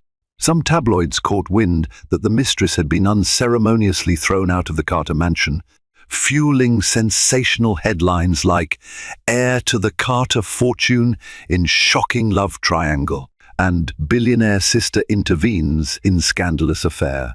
In the midst of this media frenzy, Ariana maintained a measured, almost surgical approach. She had her lawyers file a protective order against Veronica for the assault on Amelia, ensuring that Veronica would face charges if she attempted contact. But Ariana knew that legal measures alone wouldn't extinguish Veronica's thirst for vengeance. If Veronica had damaging information about Christopher, she could still wreak havoc by going public. And while Ariana was fiercely protective of her sister, she also recognized the precarious balance between saving Amelia's sanity and crushing Veronica's schemes. One afternoon, Ariana sat at Amelia's bedside. Amelia stared at her reflection in a small handheld mirror, unconsciously touching the faint bruise that remained on her cheek. "I keep thinking this is some nightmare I'll wake up from," Amelia said softly. "Christopher was so kind to me at the beginning. I don't know this person he's turned into." Ariana sighed, reaching over to take the mirror from Amelia's hand. "He made a terrible mistake. I can't speak for him, but I'll make sure you're protected." no matter what. Amelia nodded, tears glistening. "Thank you for everything. I don't know what I'd do without you." Just then, Christopher walked in, carrying a bouquet of white lilies. He approached cautiously, as though expecting Ariana to pounce. "Amelia," he said, voice thick with regret. "I wanted to check on you." Ariana rose to her feet, sizing him up with narrowed eyes. He shot her a pleading look. "May I have a moment alone with my wife?" Amelia's eyes flicked to Ariana. After a short, tense pause, Amelia nodded. "Just a few minutes." Ariana hesitated but finally stepped out of the room. She lingered by the door, arms folded, prepared to intervene if Christopher caused the slightest distress. Inside, Christopher set the lilies on a side table. "They're your favorite," he said quietly. "I remember how you used to say their fragrance reminded you of spring mornings on your grandmother's farm." Amelia looked at the flowers without emotion. "I can't forget what you've done, but this baby, it's ours. I'm only thinking of how to keep my stress down for the child's sake." Christopher rubbed his neck, anguish etched into his features. "I know I have no right to ask for forgiveness. What I did was inexcusable. Veronica was never supposed to mean anything. She blackmailed me, threatened to ruin my career and yours if I didn't comply. I was weak. I should have come to you, told you the truth." Amelia's face softened for a moment, but she quickly hardened again. "I don't want to talk about Veronica," she said. "And I'm tired. I need rest." He bowed his head. "Okay, I'll go. But please know I'll do whatever it takes to earn your trust back." When Ariana re-entered, she found Amelia with tears rolling silently down her cheeks. The exhaustion in her sister's eyes spoke volumes. Ariana understood that Christopher's remorse might be genuine, but the damage was severe. Amelia would need time, and possibly more than time, to heal from this betrayal. No sooner had Ariana gotten a semblance of control over the situation than a shocking development plunged the entire fiasco into deeper chaos. One morning, Ariana's personal assistant, Carmen Rogers, burst into Ariana's penthouse suite at the Four Seasons Hotel with panic in her eyes. "Ariana, we have an issue," Carmen said, nearly breathless. "Veronica James just released a tell-all interview online." Ariana's fingers flew over her laptop keyboard, calling up the website in question. There it was, a sensational tabloid piece. Veronica James reveals the ugly truth behind Christopher Carter's marriage. In the article, Veronica spewed vile accusations, claiming Amelia was a manipulative spouse who ignored Christopher's needs, that Amelia drove Christopher into her arms, and even that Amelia had plotted to trap Christopher with the pregnancy. Ariana could feel her anger spike with every venomous sentence. Veronica twisted the narrative expertly, painting herself as the misunderstood victim. Worse yet, she hinted at possessing intimate photos and potential recordings of her time with Christopher, threatening to release them unless justice was served. It was vile blackmail disguised as a public appeal. Gritting her teeth, Ariana took a calming breath and called Michael Jacobs, her family's lead attorney. He answered on the first ring. "I've seen the article," Michael said immediately. "We can pursue defamation charges, but the burden of proof can be tricky. She's using suggestive language rather than outright stating facts. We might tie her up in court, but if she truly has compromising material on Christopher, this could get messier." Ariana's mind spun. She needed a more direct approach, something that would neutralize Veronica's threats immediately. "Let's consider an injunction to prevent her from releasing any alleged recordings until the assault case is resolved," she suggested. Michael hesitated. "We can try, but it'll depend on the judge. These matters can be complicated if Veronica claims it's her personal property." "Do it anyway," Ariana ordered. "Time is of the essence." As she hung up, Ariana realized she was stepping onto a battlefield that demanded more than just lawyers and gag orders. Veronica was determined to destroy Amelia's reputation as well. Ariana's phone buzzed again this time, with calls from journalists, business colleagues, and even friends from her philanthropic circles. Everyone wanted a comment on the scandal. If Ariana stayed silent too long, the narrative Veronica was spinning would become the dominant one. Summoning her assistant, Ariana said, "Carmen, schedule a press conference. Keep it private, just the major outlets. I'm going to address this head-on." Carmen's eyes widened. "Are you sure that's wise? The media is feasting on this." Ariana squared her shoulders. "I don't care. If Veronica thinks she can bully my sister into silence, she has another thing coming." That afternoon, Ariana held a closed-door press briefing at an upscale event hall in downtown Chicago. The atmosphere hummed with tension as selected journalists and reporters shuffled into the room, cameras at the ready. They knew Ariana Carter was not someone who casually addressed the media. Whatever she was about to say, it would be significant. Wearing a composed expression, Ariana took the podium. She briefly acknowledged the crowd before diving into her statement. "In recent days, there have been disturbing allegations made by Miss Veronica James against my sister, Amelia Carter, and my brother-in-law, Christopher Carter. I want to be absolutely clear. These allegations are nothing more than baseless fabrications intended to harm a pregnant woman and our family during a vulnerable time." She paused, letting the flash of cameras pop in the silence. "My sister was the victim of a physical assault perpetrated by Miss James in the Carter family home. We have pursued legal actions accordingly. Miss James is attempting to deflect from her wrongdoing by making false claims about Amelia's character. Let it be known that we will not be intimidated, nor will we allow these lies to stand unchallenged. We have every intention of pursuing all necessary legal remedies to protect Amelia and our family's reputation."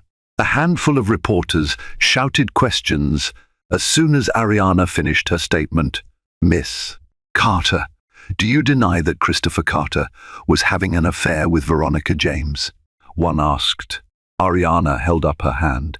"The details of Christopher's relationship will be handled privately. My focus is on Amelia's well-being and ensuring Miss James faces the legal consequences for her assault. Thank you for your time." She stepped away from the podium, ignoring the avalanche of follow-up queries. Carmen escorted her out, where they slipped into a waiting SUV, heading straight back to the hospital to be with Amelia. Ariana felt a measure of relief. She had publicly defended her sister and set the record straight about Veronica's lies. Yet, deep down, she knew this was just the opening salvo in a larger war. The press conference sparked a new wave of media speculation. While some outlets were sympathetic to Amelia, others salivated over the sensational angle of the affair, devoting hour-long show segments to dissecting the love triangle. It was a feeding frenzy that threatened to overshadow any attempt to remain dignified. True to form, Veronica James did not remain silent. She took to social media, posting cryptic messages about Christopher's alleged confessions and teasing the release of damning evidence if Ariana continued to smear her name.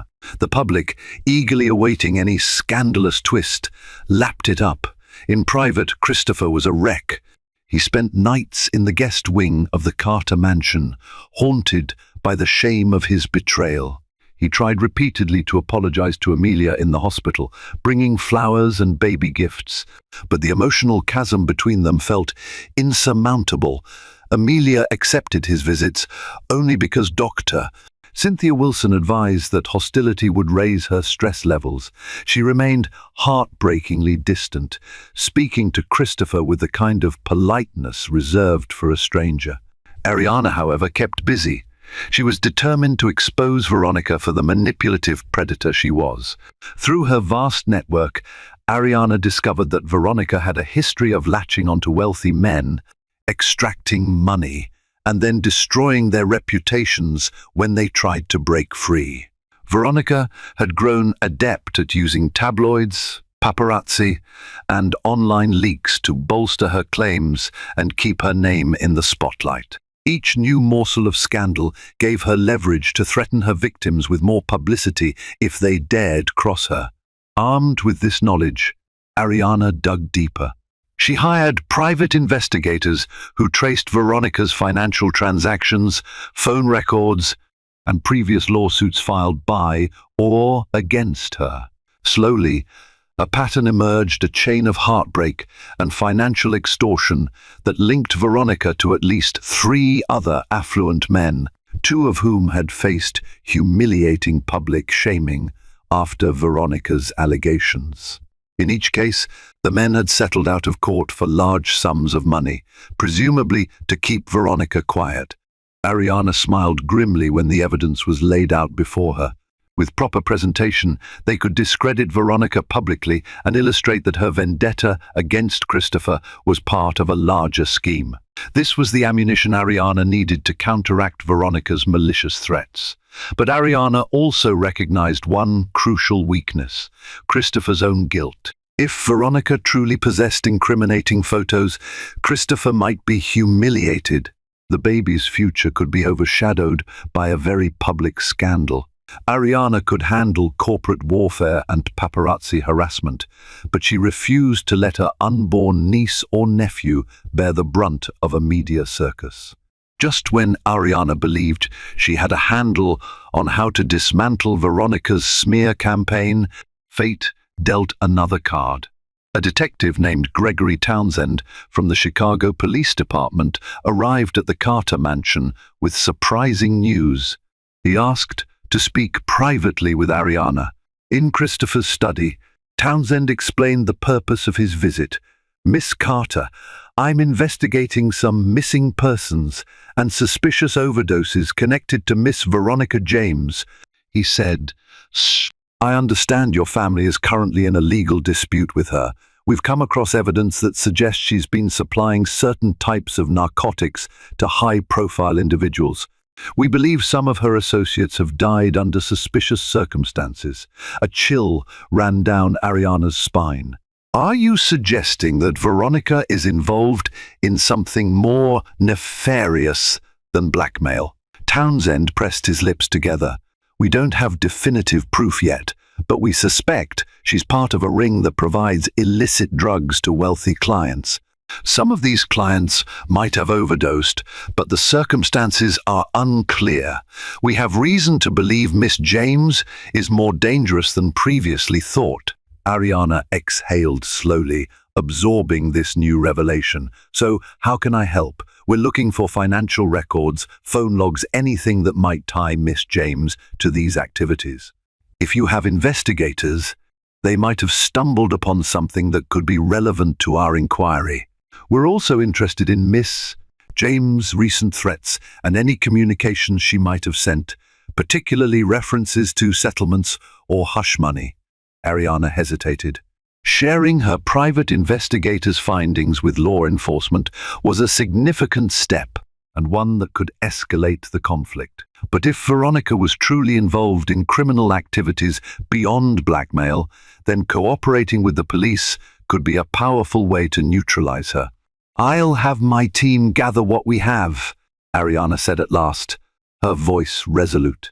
"If it helps protect my family and potentially save others from whatever Veronica is planning, then I'm in." Townsend gave her a firm nod.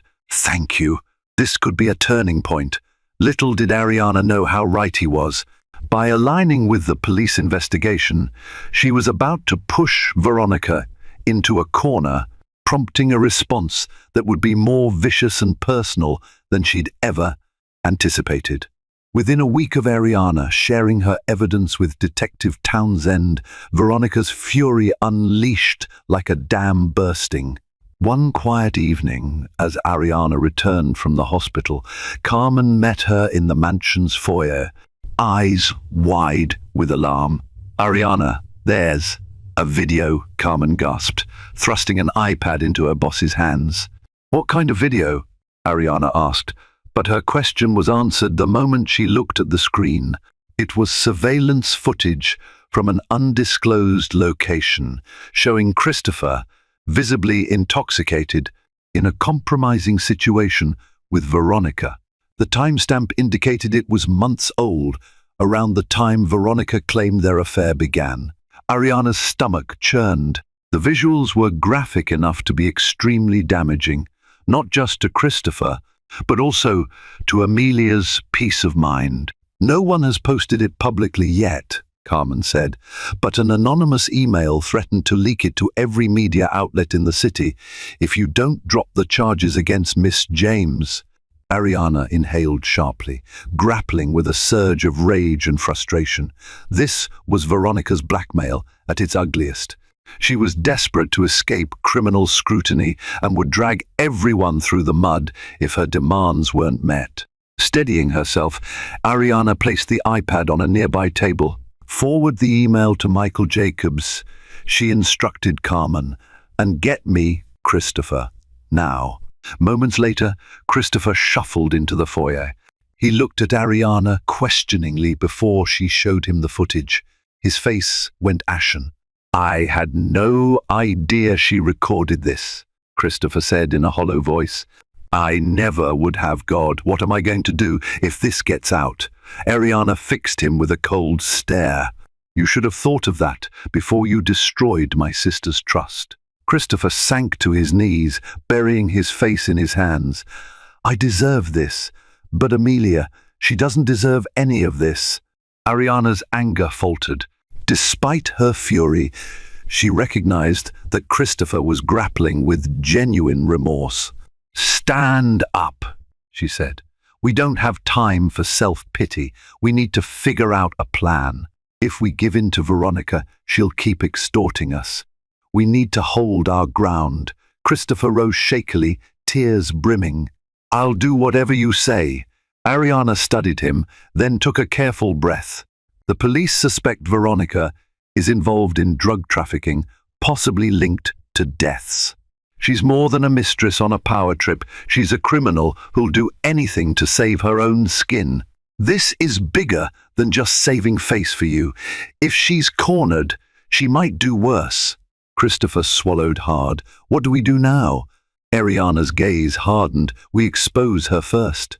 Determined to end the madness, Ariana devised a strategy. She invited Detective Townsend to the mansion for a private meeting with Christopher and Michael Jacobs. The plan was to lure Veronica into a controlled setting under the guise of negotiating a payoff to drop charges and hush the scandal. The second Veronica incriminated herself, the police would have grounds for immediate arrest. Christopher was visibly nervous, fearful that any slip-up might make the situation worse. But Ariana insisted. "This is our chance," she told him. "If Veronica records this meeting, it won't matter. We'll be wiretapping her right back, with the police's full support. Once we have proof she's blackmailing you and distributing illegal substances, Townsend can take her down." That evening, Christopher called Veronica. He spun a story of desperation, claiming that Ariana was forcing his hand, but he would be willing to secretly pay Veronica off to protect Amelia and the baby. As expected, Veronica took the bait. She demanded a face-to-face meeting at a secluded Airbnb on the city's outskirts, specifying that Christopher should come alone. However, Ariana and Townsend had every intention of being close by, armed with recording devices and a small security team. The Airbnb would be rigged with hidden cameras. Everything would be documented and ready for law enforcement to intervene. On the appointed night, Christopher arrived first. The cabin-like Airbnb sat at the end of a winding road, surrounded by tall pines. Christopher's heart pounded as he waited inside, fiddling anxiously with the hidden microphone taped beneath his shirt collar. He thought about Amelia, about the baby, about how his life had spiraled out of control. "Let this work," he prayed silently. "Let this be over." The door swung open, and Veronica strutted in, eyes cold and calculating. She closed the door behind her, scanning the small living room suspiciously. "Are you alone?" she demanded. Christopher forced a shaky grin. "Yes. Ariana still thinks I'm meeting with my lawyers. I had to sneak out to do this." Veronica tossed her purse onto the couch, crossing her arms. "So? How much are we talking about?" Christopher cleared his throat. "I can wire you $2 million tonight, but you have to destroy every piece of evidence you have against me. No more interviews, no more videos." Veronica arched an eyebrow, a dangerous gleam in her eye. $2 million? Do I look that cheap to you? The footage I have is worth way more than that. And let's not forget the potential drug charges. You and your precious Ariana can't pin anything on me if we settle. So I want $5 million minimum." Christopher swallowed, his hands trembling. "Fine," he managed to say, trying to keep his voice steady. "But you have to hand over everything you've got. Every recording, every photo, every document." Veronica's lips curled into a smug smile. She pulled out a small USB stick from her purse, dangling it like a prize. "This has everything," she taunted. "No copies, no backups. Just this. Give me the money, and it's yours. Then I'm out of your life for good." Christopher glanced toward the fireplace, where one hidden camera was placed. He hoped the device was capturing every word. "How do I know I can trust you?" "You don't," Veronica replied with a dark laugh. "But do you really have a choice?" His jaw clenched. "All right, let's do it." In that moment, a sudden bang shattered the tense silence. The door burst open, revealing Detective Townsend and two officers, guns drawn. "Police! Don't move!" Townsend shouted. Veronica whirled around, eyes wild with panic. She saw Christopher stepping back, his phone out, and realized she had walked straight into a trap. "You bastard!" she screamed, flinging the USB stick at him in a blind rage. It hit his shoulder and clattered to the floor. Townsend and the officers lunged, pinning Veronica's arms behind her back. She shrieked curses, twisting and kicking as they forced her to the ground. "You can't do this. You have no proof." Townsend smirked grimly. "We have you on tape demanding $5 million in exchange for destroying incriminating evidence. That's extortion. Plus, you assaulted Miss S. Carter, which is already in the system, and we have ample evidence suggesting your involvement in drug trafficking. You've got nowhere to run, Miss James." Veronica's eyes glistened with hatred. She spat at Christopher, but the officers kept her restrained. "You'll regret this. I'll make sure your life is ruined." Christopher ignored the venom, stepping backward, tears brimming. Ariana, who had been monitoring the scene from just outside, entered. Her gaze met Veronica's with cold triumph. "This is for Amelia," Ariana thought silently. In a flurry of curses and threats, Veronica was hauled away. Townsend scooped up the USB stick, handing it to Ariana in a sealed evidence bag. "We'll analyze it, but based on everything we already have, Miss James is facing substantial prison time." Christopher sank onto the couch, hands shaking. Ariana placed a hand on his shoulder, the tension of the night overwhelming them both. "It's over," she whispered, almost unable to believe it herself. But Christopher knew better than to assume everything was resolved.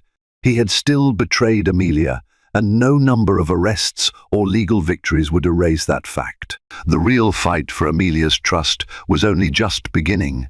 News of Veronica James's arrest exploded across the media. While the details of the undercover operation were kept under wraps, headlines blared variations of Veronica James taken into custody, shocking new twist in Carter scandal. And blackmail and illicit activities, Mistress exposed. For a brief moment, public sentiment swayed in favor of Amelia. The narrative turned from jilted wife, overshadowed by flamboyant mistress, to victimized mother, to be targeted by a dangerous con artist. Ariana's name surfaced, too praised for her swift action and unwavering resolve. All the while, Amelia remained in the hospital, her condition improving, but her heart still shattered. When she finally felt stable enough to leave, Ariana arranged for a private car to take her to a serene retreat in Lake Forest, far from the prying eyes of reporters. A lush estate with sweeping lawns and a lakeside view awaited her, a temporary haven where she could convalesce in peace.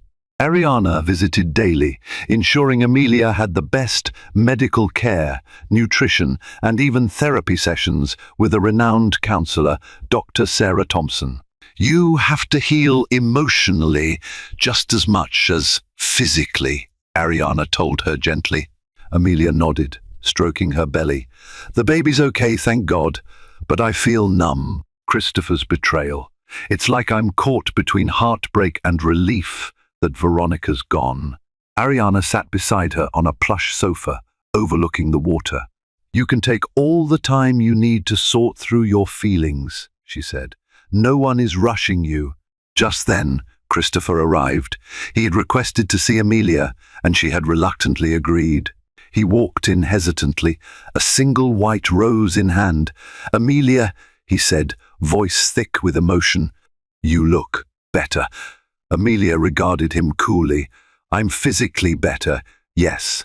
He extended the rose, placing it on a side table when she made no move to take it. "I'm glad Veronica is behind bars. I'm sorry I put you through all of this. You didn't deserve any of it." Amelia inhaled deeply, trying to keep her composure. "I can't pretend everything's okay. You broke my trust in the worst possible way." Christopher bowed his head. "I know. I'll spend the rest of my life trying to make it up to you, if you'll let me. But if you can't forgive me, I understand." Tears glinted in Amelia's eyes, but she fought them back. "I don't know what I want yet. You promised to be faithful, to protect me, and you failed." Her voice shook slightly. "I need time, Christopher. Time to think about our marriage, our child, and whether we can have a future together." He nodded, eyes glassy. "I'll give you whatever space you need." Ariana, watching from the corner of the room, felt a tug of empathy. Christopher was remorseful, but that wouldn't magically mend Amelia's shattered heart. Healing would require patience, commitment, and honesty, things Christopher had to prove he was capable of giving. Days turned into weeks, and life began to settle into a new normal. The scandal, while not forgotten, waned in the public eye, replaced by fresh news cycles. Veronica James remained in custody, facing multiple charges that her high-priced attorneys struggled to dismiss. Ariana spent part of each day managing her business empire remotely. Mergers, acquisitions, and philanthropic initiatives continued, but she delegated more responsibilities to her executive team, prioritizing Amelia's recovery. Amelia, for her part, embraced therapy with Dr. Thompson. She also began planning for the baby, picking out nursery themes and browsing baby clothes online. The simple act of imagining the child's future helped her channel her energy into something hopeful. During this period, Christopher wrote daily letters to Amelia. He didn't text or call often, respecting her need for space, but every evening a handwritten note arrived at the Lake Forest estate. He confessed his regrets, his love, and his desire to be a better man. Sometimes Amelia read them, sometimes she didn't. Yet the consistent sincerity in his words slowly chipped away at the wall she'd built around her heart. One late afternoon, Amelia sat on a wicker chair by the lake. The sky was streaked with oranges and pinks, the water shimmering in the dying light. She held Christopher's latest letter unopened. Ariana quietly approached, sitting on the chair next to her. "Another one?" Ariana asked softly, nodding to the envelope. Amelia nodded. "He doesn't give up." Ariana hesitated. "You'll have to decide eventually whether you want a life with him or not." Amelia gazed out at the water, her thoughts distant. "He hurt me, Ariana, but he also saved me in the end." He stood up to Veronica, helped put her behind bars.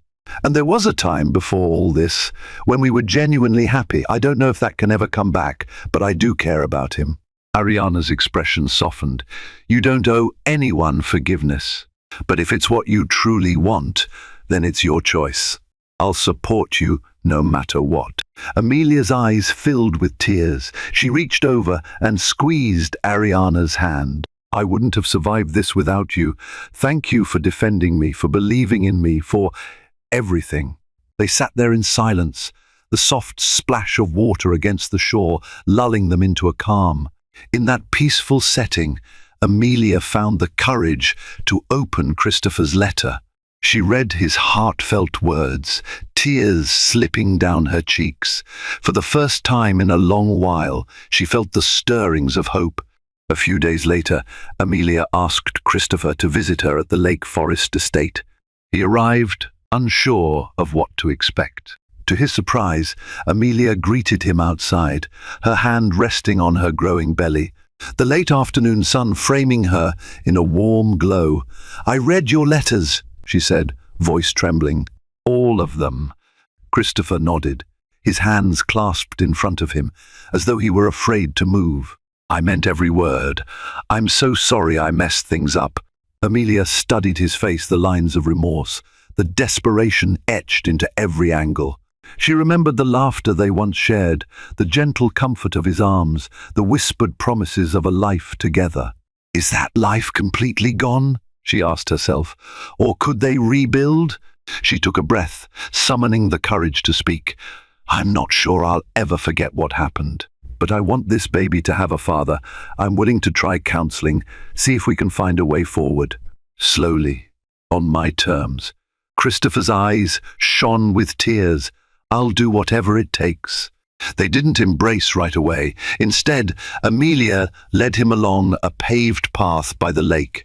They walked in tentative silence, the wind rustling through the trees. It was symbolic, a slow step toward rebuilding trust, acknowledging the pain but daring to hope for healing.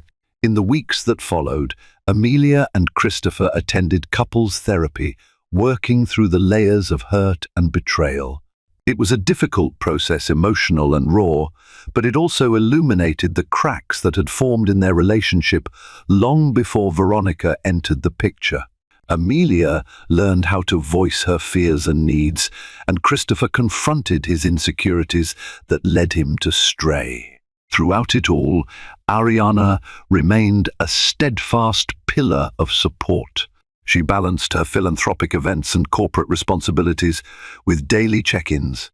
She even invited Amelia and Christopher to family dinners, forging opportunities for them to reconnect under her watchful eye. No one pushed for rushed reconciliation. It was a gradual, fragile mending of hearts. By the end of Amelia's 7th month of pregnancy, her health had significantly improved. The baby was thriving, and the doctors assured her that her stress levels were manageable. Though the memory of Veronica's slap still lingered a bruise on her soul rather than her skin, Amelia had reclaimed her sense of security. The Carter mansion, once the site of heartbreak, was renovated to symbolize a fresh start. Ariana oversaw the project, ensuring that old memories were literally painted over and replaced with a more hopeful aesthetic. The criminal case against Veronica was ongoing, but the evidence was overwhelming. Facing near certain conviction, she tried to negotiate a plea deal. Neither Ariana nor Amelia attended those hearings. They had chosen to move forward, focusing on the new life that would soon join their family. One crisp morning in December, Amelia went into labor. Christopher held her hand through every contraction, whispering words of encouragement and wiping sweat from her brow. Ariana waited anxiously in the hospital corridor, along with a handful of close friends. After hours of intense effort, Dr. Cynthia Wilson emerged with a triumphant smile. Congratulations, you have a healthy baby girl. Tears of relief and joy flooded Ariana's eyes. She rushed into the delivery room, where Amelia cradled a tiny bundle in her arms. Christopher by her side. The baby's soft cries echoed, filling them with awe. Ariana approached, gently touching the newborn's downy head. "She's perfect," Ariana whispered. Amelia smiled through tears, her eyes flicking to Christopher, then to Ariana. "We're naming her Alexandra Grace Carter," she said. "Ariana, I want her middle name Grace to remind us of the grace we've found in forgiveness and resilience." Christopher, gazing at his child, nodded in gratitude. "And we want you to be her godmother," he said, his voice cracking. "We wouldn't have made it through this without you." Emotion welled in Ariana's chest. She placed a tender kiss on Alexandra's forehead. "I'd be honored," she whispered. The moment felt like a culmination of all their suffering, courage, and love poured into one fragile new life. In the weeks that followed, Amelia and Christopher marveled at their daughter's every coup and stretch. They chose to attend regular therapy sessions, building a stronger foundation for their family. While the scars of betrayal might never fully vanish, they were learning to navigate life's storms with humility and honesty. Ariana, too, found a renewed perspective. She poured herself into philanthropic work aimed at supporting battered women and pregnant mothers who had suffered domestic strife. She channeled her resources into creating safe havens and offering legal aid, determined that no woman should have to endure what Amelia had. And so, in a grand but quiet way, the Carter family began its next chapter. Gone were the illusions of perfection, replaced by hard-earned truths about loyalty, love, and the fierce bonds of sisterhood. In their opulent world, the simplest blessing, a healthy baby, became the grandest treasure of all. Through tears, trials, and an unbreakable sisterly bond, Amelia and Ariana reminded everyone that no matter how dark the storm, a new dawn would always break, carrying hope on its golden rays. In the end, this riveting tale isn't just about betrayal or scandal, it's a powerful reminder that resilience can rise from life's darkest moments. Amelia found her inner strength to confront heartbreak and protect her unborn child, refusing to be overshadowed by a ruthless mistress's schemes. Ariana, the billionaire's sister, proved that unwavering loyalty and calculated action could topple even the most cunning adversary. Together, they took back control of their lives, exposing Veronica's crimes and forging a path toward healing. Now that you've witnessed every twist and turn, from that shocking slap in the mansion's foyer to the triumphant delivery of Amelia's baby girl, don't let this story end here.